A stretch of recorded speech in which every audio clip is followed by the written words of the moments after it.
Hello, everybody. Welcome to another episode of Yarns with Andy. Today, I've got Bilby from Contech. He's the CEO of Contech. We're going to explore the world of concrete today, and we're going to explore why repairing is better than rebuilding. Derek. Hi, how are you going? Good, thanks, mate. Good, thanks. Thank you so much for making the time for being here. Tell us a little bit about yourself. Derek Bilby, the Chief Executive of Contech companies. So we've got two or three different companies sort of that we work with, but fundamentally we do specialise in sort of specialist construction work all around New Zealand. We've got offices in Auckland, Wellington and Christchurch, and we've got around about 100 staff. Oh, cool. Sure. That's a lot of people. Yep, keeps me out of trouble most of the time. Does it? So you've got 30 years worth of experience in the industry. You worked you worked in the civil sector, you worked in the IT industry for a bit. That's right. With Fletcher's? Yeah. Funny, we never ran into each other at Fletcher's, No, I think we might have had a slight overlap, but we were just in different parts of the same organisation, I think. Yeah, funny that, yeah. And then you went over to Contech, which is quite cool. Yep. So with all this vast experience that you've got, so tell us why, from your perspective, you believe patching up or doing patchwork to retain a building is better than rebuilding.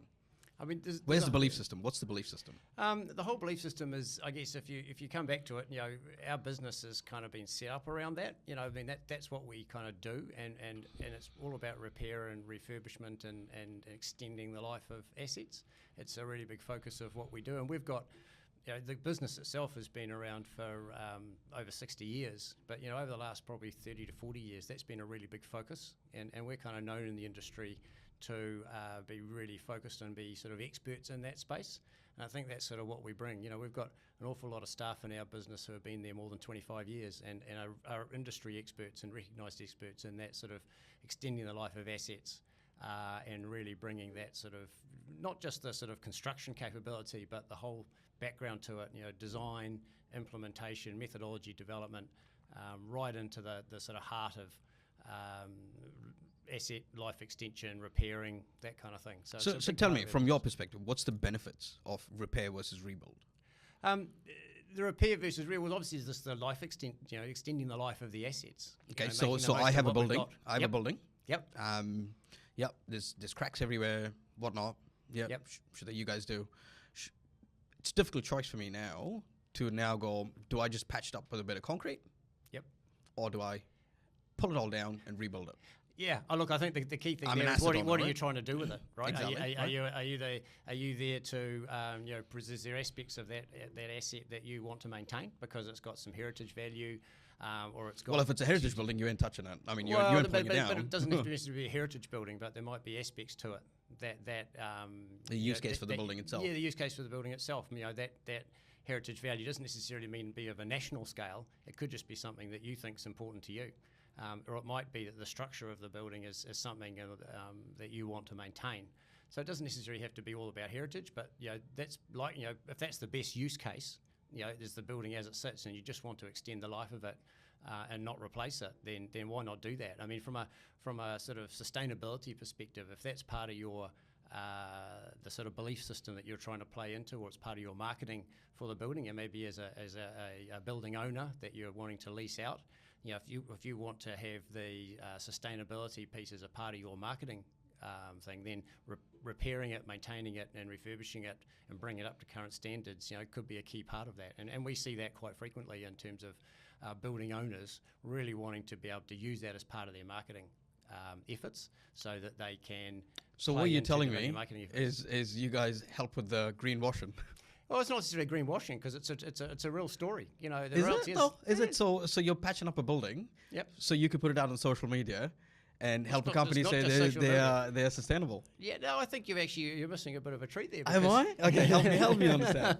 Go on. You're missing a treat because actually, if you look sort of on a global scale, yes, there's a lot of the long-term investors are investing in assets that are sustainable, that they see as a long-sustainable, low carbon.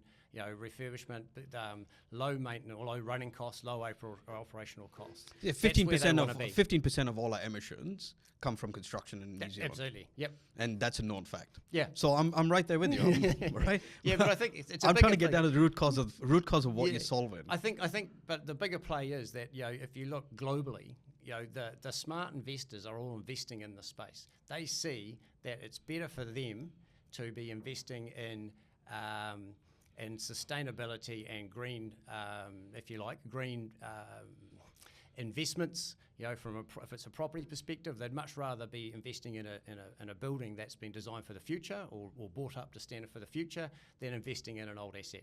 They are getting a higher price, they're getting better returns, they're getting better lease returns on their investment. So that's where all the smart money's going.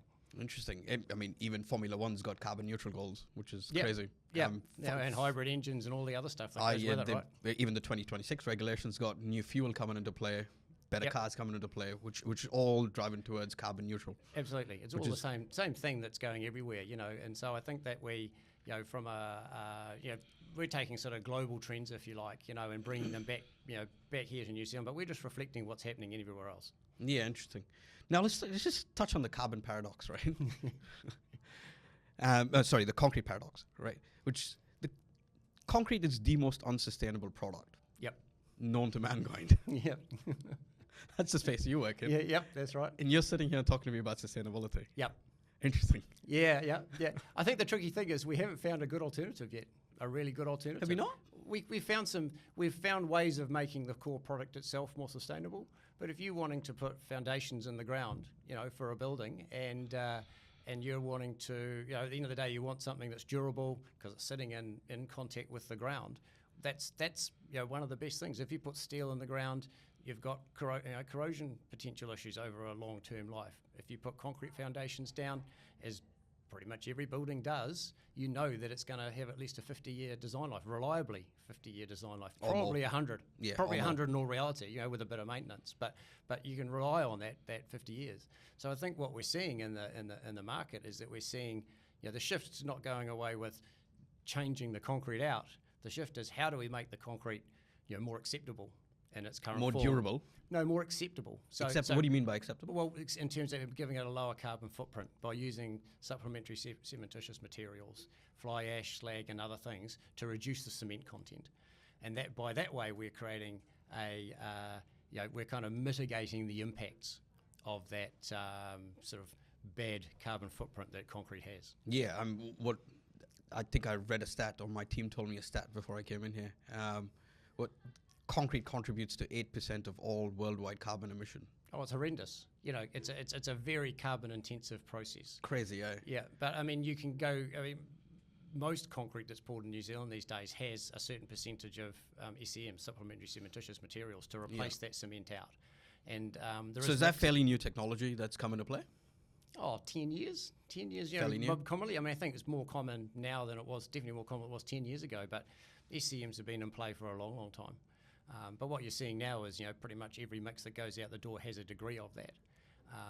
And the key to it really is making sure you're picking the right sort of percentage replacement for your, not just down for the project, but actually right down to the element of the building that you're working on. So if you're doing foundations, you don't care about low strength gain, right? You can put a really high SCM content into that material because it doesn't matter if it takes 56 days to get up to full strength.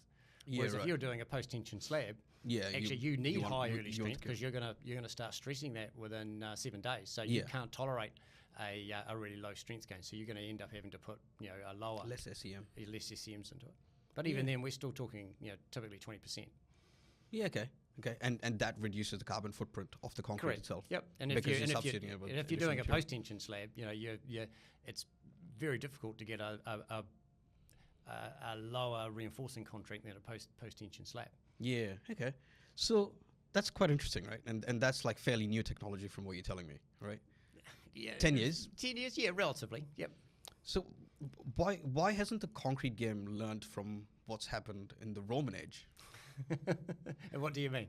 Well, so apparently in the Roman age, they used a mix of volcanic ash and lime with the concrete to ensure that the concrete was self-repairing when hit with seawater. Right. Interesting technology. That seems to be lost, apparently. Yeah, right. Yeah. I didn't know that. I You did don't I know did that either. I did all the research after you know you're gonna be the guest, and I was like, yeah, I better do more research on concrete. I'm gonna learn more about this. Yep. So do you think that we're not learning enough from ancient technology, and when which we then started calling impurities? Yeah, look, it's an They interesting weren't point. impurities. Yeah. I mean, they've got benefits in their own way, right? I think Even my chat GPT verified it. By Is the way. that right? Okay. It said this is a verified fact. Yes, there's self-healing concrete. Right. Yeah. Right? I mean, concrete does self-heal on its own. You know, if you put a concrete in a reservoir, for example, and Yeah. you get a crack through the wall of a reservoir, you get autogenous healing. That's just the water flowing through it, and it creates crystals, and you get calcification on the outside. So there's inherent properties of concrete, you know, low permeability, that you can modify depending on your mix design or your the additives you put into it to make it more dense. All sorts of things you can do with concrete. We can play with it quite a lot, even adding supplementary cementitious materials. We're just playing with that mix. You know, you're playing with the water-cement ratio, you're playing with additives to reduce bleed, to increase workability, superplasticizers, which will help you with placing, all those kinds of things. They're all just part of playing with the mix, the chemical mix, slowing down certain chemical reactions, speeding up others to get to the right outcome that you want in the short term when you're trying to pour and place and finish it, versus the long term, which is all about, you know, strength gain and durability. Interesting. It's really interesting. But I think there are some lessons that we can still learn from the Romans. There's no doubt. I can't speak to that. You've Nah, done but the that's research. okay. You've done the chat GPT. I've done more than ChatGPT, mate. I've said, that can't be true. I'm going to go deep on this one now, which is a fun little exercise for me. Yeah. So Derek, we've been talking a lot about the Roman technology, which I did some research on. Let's move into the new day and age, right? Let's start with technology in concrete, but in specific, I'd like to start with data that you guys have collected as Contech over the periods where you've been repairing buildings, restoring buildings, right? Yep. So what sort of data do you have collected over the last 30 years as part of Contech, which shows repairing buildings is a better form than pulling, from a carbon emission perspective, than pulling down an entire building and rebuilding it? Yeah, we haven't sort of got a lot of specific data on that, but Yep. you know, we've been involved in a number of projects where we've seen some really good outcomes. And you know, as I said before, a lot of the we're a specialist sort of subcontractor, I suppose, so we fit all the way down the food chain. But we're often sort of dragged into projects quite early on to look at feasibility and see how things can be done better, and whether that's the right path to head down. And so what we sort of tend to see is that we have seen on a couple of big projects where going for that full refurbishment piece, particularly if the change of use is not too great. If you're trying to turn an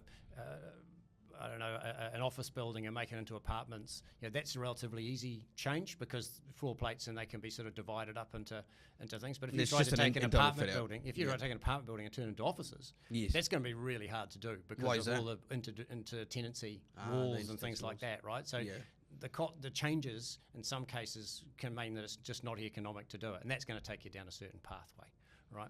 A couple of examples that we have been involved with more recently. We did a conference that was at just last week. We're involved with a paper on an apartment building in Christchurch. And they did a full refurbishment, and there was an analysis done to say, well, versus if we knocked the building down and restarted it and built the same building again, versus the sort of major earthquake repair, strengthening, refurbishment, and turning it back into apartments, they save over 1,300 tonnes of carbon just through that process. But saving 1,300 tonnes of carbon, and on top of that, that's huge. Yeah, it is. That's right. And on top of that, they finished it. And there was an estimate we finished it probably 5 months earlier.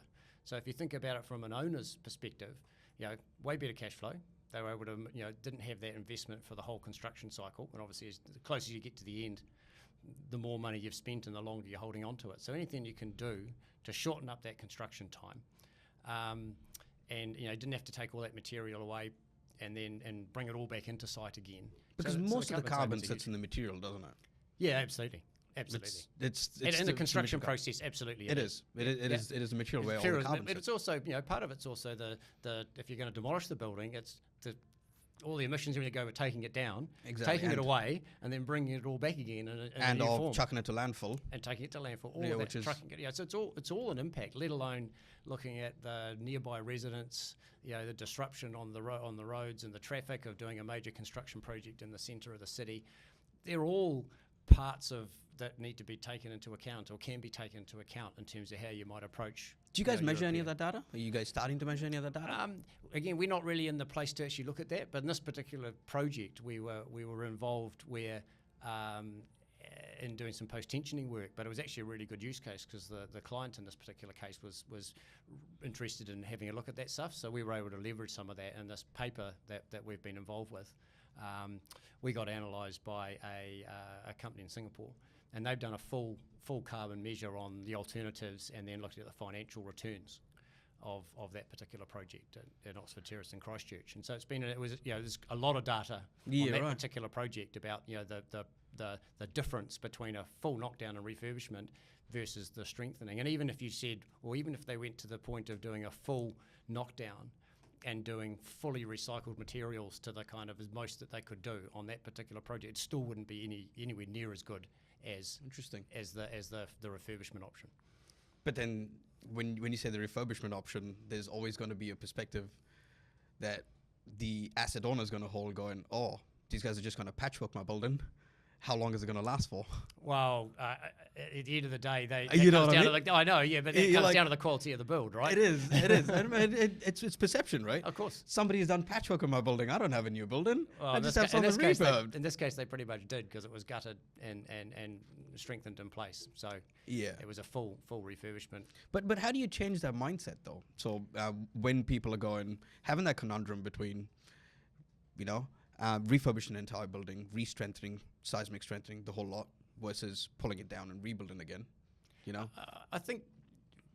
Well, Is owners it- have got to be a part of it, right? I mean, I guess at the end of the day, it's the owner that makes that decision, and 9 times out of 10, they're going to be driven by economics. Oh, 100% cost will Right? come So, into play. so I mean, if they think that there's if they thought that there was a better marketing return or a better perception that they were going to get, or a concern about the perception they were going to have by refurbishing versus knocking it down, then there's no doubt they would do it, right? They think they could make more money out of it. Yeah. They would do that. That Well, in all- this it all particular comes down case, to money. in Yeah. this particular case, they went through what was a pretty innovative strengthening scheme to turn this building, and they got a significantly better return than they expected, I suspect, through going through this process. And the design of the building itself, it was it was a Warren Amani design from Oh, and wow, had yeah. won awards originally, and so when it got refurbished and everything else, it was kind of a well-known building. And the refurbishment project actually won structural engineering awards, global structural engineering awards. Really cool. So it was an interesting project for us to be involved with, but actually just on a global scale, it's been recognised as a particularly interesting project. Do you think policy has any place in helping asset owners make that decision? Oh, absolutely. Yeah, there's no doubt. If you go to somewhere like London, for example, Yeah. if you go to, in London, every building owner before if they want to demolish a building, they have to show that it's better to demolish it than it is to, including from a carbon perspective, than it is to refurbish it. And that's part of the council checks. And that's part of the council checks, right? To get a permit. Do we a do demolition we permit. do that in New Zealand? We don't do that here in New Zealand yet, but We partly don't? in London, that's driven by the disruption, right? So it's all very well demolishing a building in the centre of town, but that creates disruption all around the Congestion. streets, congestion, all the multiplication of factors. But in London, that's basically means it's very, very difficult to pull down a building now. Yeah, because you Because as we said before, the carbon footprint of a refurbishment is almost always going to be lower yes, than a new build. So And- that catching naturally leads you down a path. and London was built for horse carriages, not for cars, so So that's yeah, so that, it's there's- even more complex for them. Correct. So so that's a really good example of where policy shifts can take take down a pathway, right? If just simply introducing that policy has taken their whole construction market down a new pathway where they're focused on refurbishment and rebuild. So why aren't we doing that in New Zealand? Why do we just give people carte blanche to go, yep, you can pull down your building and restart again. You don't have to prove anything. That's not my. You don't have to prove fuck all. I'm not the Prime Minister, but I think there's a few issues as happens with everything, right? Land's cheap for a start. Land is cheap in New Zealand? Land is Are cheap. you sure you're living in New Zealand? Yeah. mate? Land is Land cheap cheap in New on a Zealand? global scale compared to the centre of London. Land is cheap, right? So therefore, we tend to go more I towards. don't know which part of Auckland you're living in, mate, but okay. But you tend to go towards, so it's not so much greenfields, but brownfields. I mean, there's empty sites in the CBD that have been empty for years, because there's no incentive to fix the building that was up there before. Yeah. Versus knocking down, refurbishing the one that was there. So look, it's a tricky thing. I don't know that. Yeah, I don't know that we'd ever get to that stage. I think it's.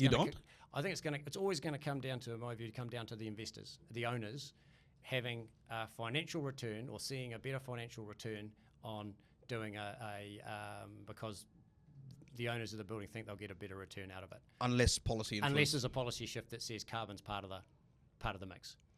Which we're going fully green, sustainable. That's what New Zealand prides itself in. Well, yeah, to a point though, isn't it? As we know, it's to a point. We're also, we're also talking about bringing back gas and a whole bunch of other things. So look, as usual, it's what's the right play at the right time for the right outcome that we're looking for. Interesting. So, anyways, if there are any policymakers out there that are watching this podcast, something for you guys to consider. Yeah, that's right. Yeah. Okay. Now let's talk about just concrete and technology and what the future looks like from your perspective. Yep. What do you see in terms of the future of use of concrete, and what technology shifts do you believe we can expect to see? Oh, I think you're going to see greater. Yes, I touched on before. You're going to see greater use of targeted concrete use. It's already coming in here now. For example, foundations. Specific concrete mixes used for foundations, not just on large scale projects where they're specifically targeting a certain Green Star rating or things like that. That will become a norm. There's the ability in New Zealand even now to Wholesome have got a small scale batching plant here for grinding different mixes and creating different mixes. So we're going to see that much more sort of refined, the right mix for the right purpose done. There's buildings where they're targeting different mixes for columns versus slabs. Where does all that start? That starts from the design, and the design actually specifies what type of concrete. Correct. Yeah. Well, no. Again, it goes back to the owner. Right? Because the owner says, "I want a 6-star building. I want a 6-star building, so therefore, and I need to get a 6-star building. I need to get a certain number of points. Yeah. Right. Tell me what I've got to do to get there. So again, we go right back to where we started, which is the funding and the owner deciding what it is the best fit for their piece of land and for them to get the return. Sure. They want. Okay. Sure. The asset owner might turn around and say that's what I want, right? But then there is a lot in the designer's control, isn't there? Oh, absolutely. Well, they've got a target now. Right? Yes, because the owners set them a target or a benchmark they have to achieve, and so then they've got to go through all of the different parts and work out which levers do they pull, which are the best levers to pull to get them to the right outcome, so what the owner's telling them they want. And some of that will be about concrete mix design. Some of that might be going to a timber structure rather than a concrete structure or a steel structure. Again, is that proven to be the best use case of carbon, or you just who knows? Moving the carbon emission from one place to the next. If you want a 40-story building, it's probably not going to be timber, right? Yeah. But if you want a 3-story building, a large footprint 3-story building like Fisher and Paykel Appliances, out at Penrose, a timber structure is a really good choice. Yeah, if right. that's what you're going for. Yeah. And there's drawbacks of those decisions too, because you can only get short spans with timber. So therefore, that's going to take you down a certain structural form, and all of these things take a part in. Which again ultimately are driven by what does the owner want? Going back to the circle again, right? And how much is the owner and the asset owner willing to spend? And if it's an investment, if they see it as a long-term investment, they will see, or they're a developer, they may see that actually I'm going to get a higher price for this building if I design it to 6-star, Green Star rating versus I would just build a scody old sort of 4-star building that. If I were trying to sell that on, I'm definitely going to attract a different level of investor, because you're then going to, you're going to start ticking some of those boxes that those global investors are looking for. Yeah, right. So that, that's where all those drivers play in, and the designer's role is to fit the solution with all of those levers. Everything from air conditioning systems and ventilation and heating and car parks and all of those things all fit into the mix. Yeah. of what versions do you go for. That's quite interesting when you actually look at the whole life cycle of the entire asset owner that gives a brief to the designer that then gets to the main construction company, heads down to you guys. Yeah. On site. Yeah, well, I mean, but ultimately, I keep going back. It's actually the owners that drive and the market that they're trying to address is where it all starts. Because without their direction, they're the one that gives direction. Yeah. Very rarely did the architect decide what the owner wants. Oh, I think they have the inputs. They decide what it looks like, but actually the parameters that they're working within is generally directed by the owner. I want a 6-star Green Star building.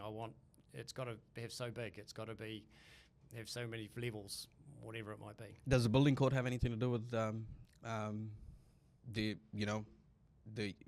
whether you're figuring out whether you're going to restore a building or whether you're going to demolish and rebuild?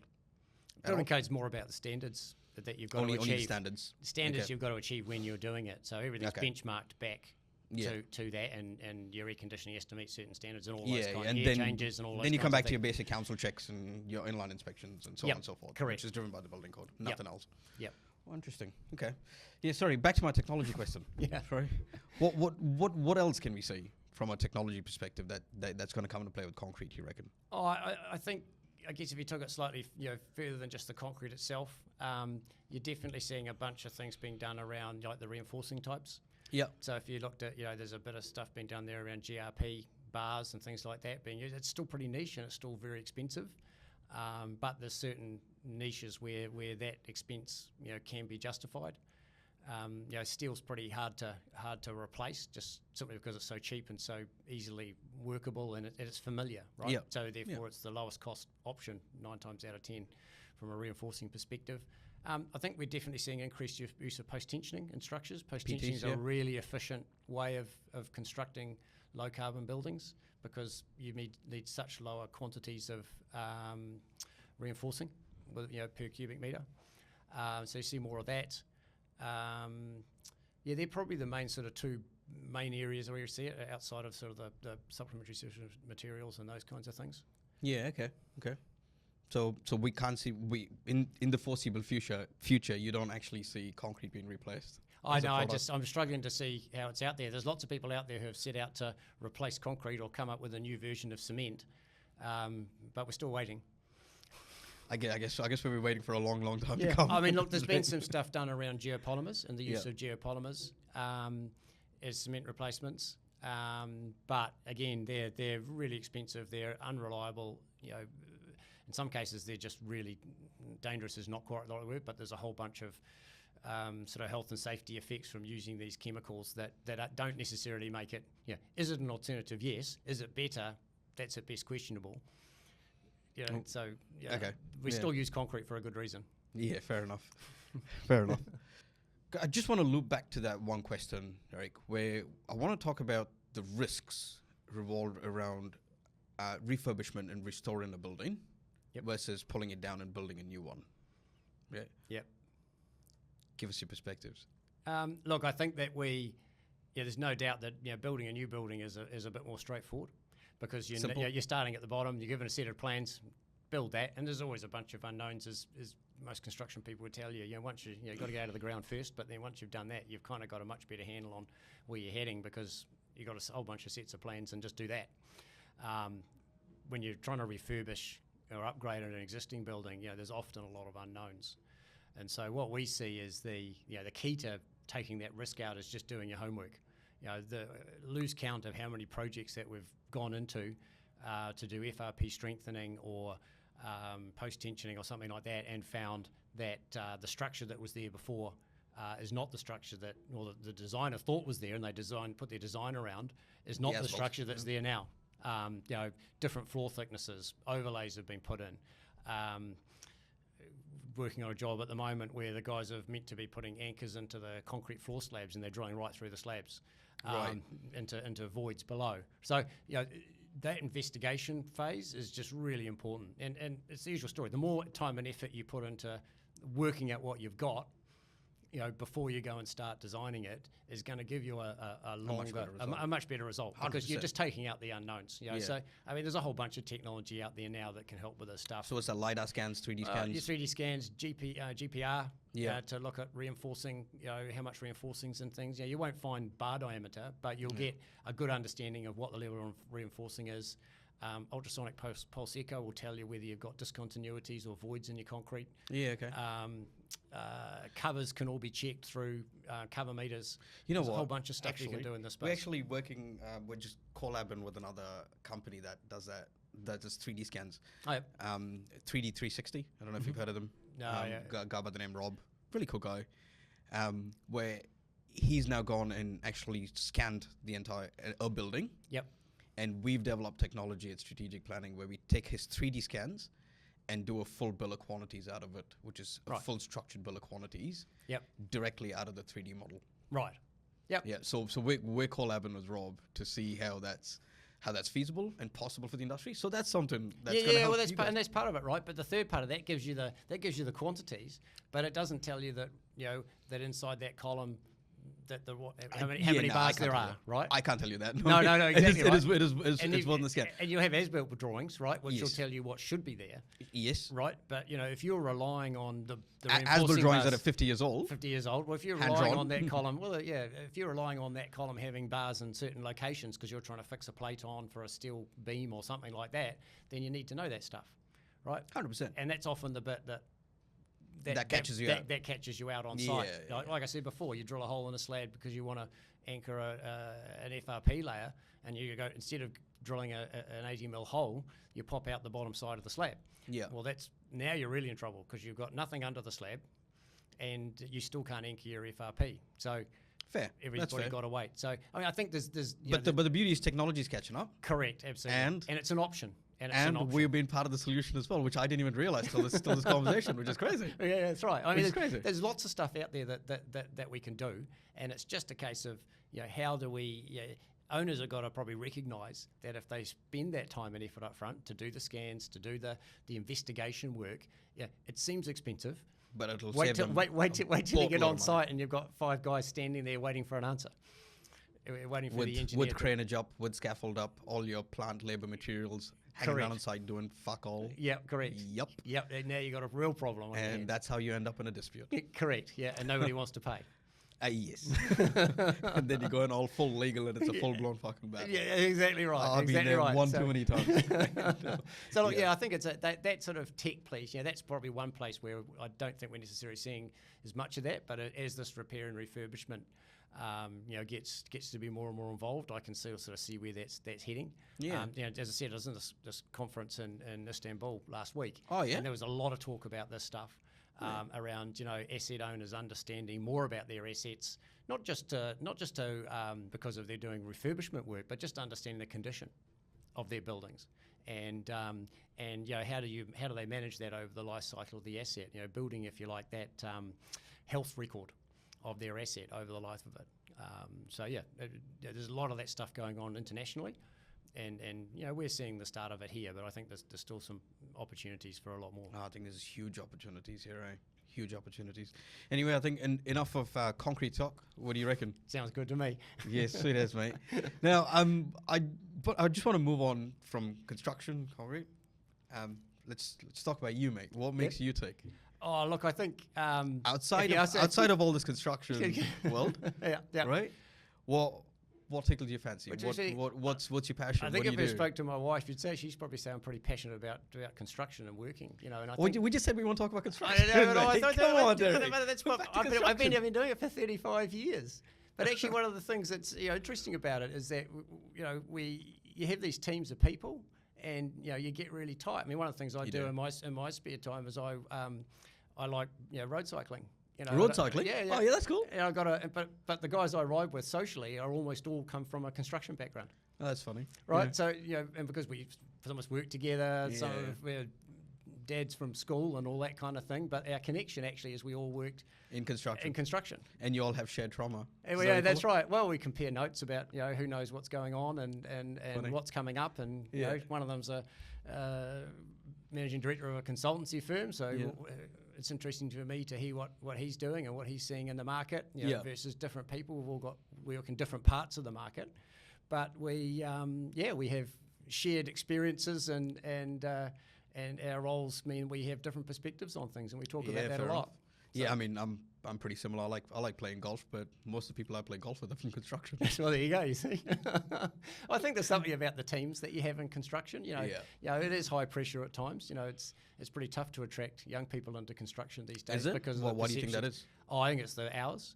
You know, there's a perception that the hours are long and the pay's better. Pay's not as good, as it is, as in terms of hourly. But if you flip that round, it is the one industry that you have the opportunity to influence the most change. Absolutely. If you look at it as a youngster and you go, mate, we are one of the most inefficient industries that does not uptake digitalization very quickly. We do not adapt and adopt to digitalization very quickly. So if I was a youngster, I'd turn around and go, this is prime opportunity for me to jump in here and influence the most amount of change and grow really, really quickly. Absolutely, yeah. And I think the other piece of it is absolutely that, and there's the opportunity to get take responsibility. Yeah. At a relatively young age, and just kind of be involved in teams that are just doing some really good shit, right? You know, where you can go out there with a team of guys who probably didn't come from the same background as you, right? But actually get on site and solve a problem together and have the satisfaction of getting it done. Yeah, and building a tangible asset. Correct, right? And drive past it and go, I did that. Oh, mate, now my kids tell me, Daddy worked on that project all the time, like you wouldn't believe. Yeah, but that's a cool thing, right? Yeah, it's a really cool thing. It's a cool thing that actually, you know, our kids, you know, do recognise that was something that Dad did. I'll tell you what, Derek, but you talk to these youngsters these days, and they're going to tell you, oh, but that doesn't pay the bills. Well, yeah. Well, you're right. They're right. That itself doesn't pay the bills, but I think you get a lot more satisfaction out of that. Actually, 100%, I agree. Yeah, I agree. Rather than just worrying about where the check's coming from. You yeah. know, if we could get, and you still see the occasional person. You know, to be fair, you know that will see that, and you get them involved and you get them into your business, and they just turn out to be great people, and you just can't give them enough. Yeah. Right. But you've actually got to get them there is quite hard. Yeah, right. Are you finding that in your business as well? Oh, absolutely. Yeah. It's a real issue. You know, I did read something somewhere, we lost 2,000 engineers in the last 2 years. To Australia? To just gone. You know, I mean, out of New Zealand? Yeah, out of New Zealand, yep. Yeah. Well, they were laid off, or, between the construction companies, the designers, the architects. You know what an interesting stat for somebody to research out there would be? What is the average age of the workforce within construction in New Zealand? Oh, if each individual company could run that stat for themselves, I think that'll be an interesting stat. They'd be horrified. I can tell you what mine is. Oh, what is it? Ours is mid-40s. That's the average age? Yep. Yeah, I mean, we've got a reasonable number of people in our business who have been there 25 years, right? You know, a quarter of our workforce. I think it's a quarter of our workforce has been there more than 20 years. What are you doing about it? Oh, we just try and bring younger people through. But like I say, it's pretty hard to bring people at a really young age into your business and bring them through. Mate, if it's like mid-40s, that's... I know, it's a massive issue. And that's crazy. Let alone all the health and safety issues. You're like 15 years, and all these people are going to retire, and all of that knowledge is lost. Half your business is already are younger than that, right? So what you're trying to do is create those future leaders. That sort of 35 to 50 is your key range, really, because that gives you your next. If you can build a lot of knowledge and capability in that group, because they're the guys that are going to be the next lot of 50 to 65-year-olds with all the knowledge that people go back to and ask the questions and solve the biggest problems. But here's the interesting thing: there's no wonder technology adoption is not great. Yeah. In construction. I know, because there's no one can use a computer. You know, that puts a lot of things in perspective for me. And you go, why is digitalization uptake the least in comparison to any other industry? It's the least in construction. That kind of makes sense. Well, if you go back, the average age is 45 in your company. Yep. And people are just going to go, this is how I've always done it, and it always works. Why should I change? Well, you want to put it in perspective. The iPad only came out in 2009, so we only really saw, digital devices on site 2 years after that. For the people who were probably more than that. Who were really innovative, That's 2010. 2010, 2010, 2011, maybe, so that's not that long ago, really, from a life cycle of and so all those tools that we're using every day now, Procore and Aconex that we're using on site for hosting drawings and things, they haven't been around that long. Yeah, nah. It's that uptake has only happened in the last decade, hasn't it? Yeah. Yeah. Literally in the last decade. Yeah. So, because there just hasn't been the ability to do it. So, it's not going to happen. There's a long pipeline that's got to happen before we get But here's through the beautiful thing, I think.